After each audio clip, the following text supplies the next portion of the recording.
Welcome students, एक बार फिर से मेरे आज के इस क्लास में आप सभी का स्वागत है।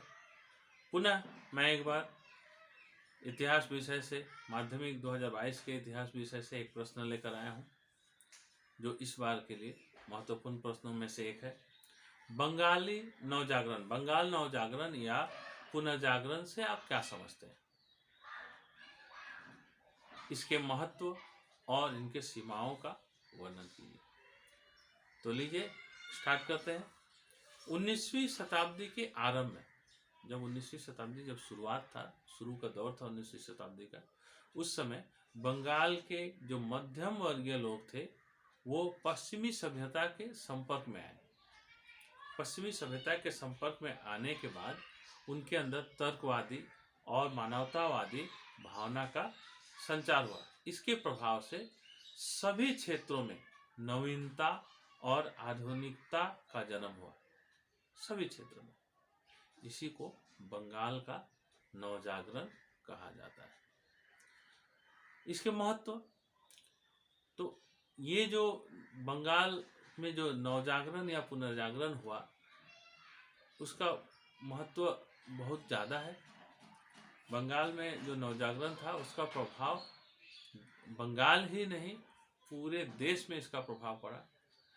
लोग अंधविश्वास और अज्ञानता से बाहर निकलकर वे विज्ञान और बौद्धिक ज्ञान की ओर बढ़े, बौद्धिक ज्ञान के रास्ते पे चल पड़े।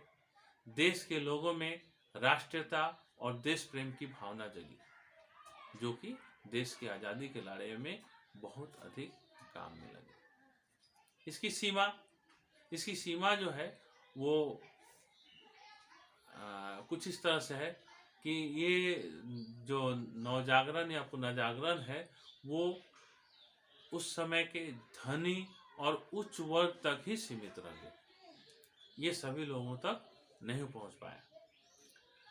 अंग्रेजों ने इस नवजागरण का लाभ उठाकर इसको प्रोत्साहित करके एक नए वर्ग का जन्म दिया। अब जमींदार और दूसरे नए वर्ग का सामंत वर्ग, जमींदार वर्ग का जन्म हुआ, जो कि लोगों पर शोषण अत्याचार का ही प्रतीक बने।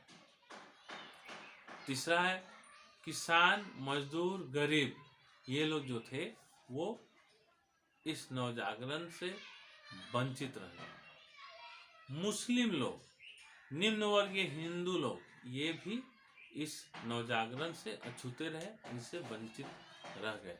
इस प्रकार भारतीय नवजागरण और अंग्रेज देश के धनी और संपन्न वर्ग तक ही सीमित रह गए, ये गरीबों तक, निम्न वर्गीय लोगों तक नहीं पहुंच पाया। तो आशा करते हैं इस प्रश्न का उत्तर आप लोगों के समझ में आया होगा। आशा करते हैं कि आपको इससे आसानी होगी और आने वाले जो माध्यमिक परीक्षा है इसमें आपको सहायता मिलेगी। बहुत बहुत धन्यवाद।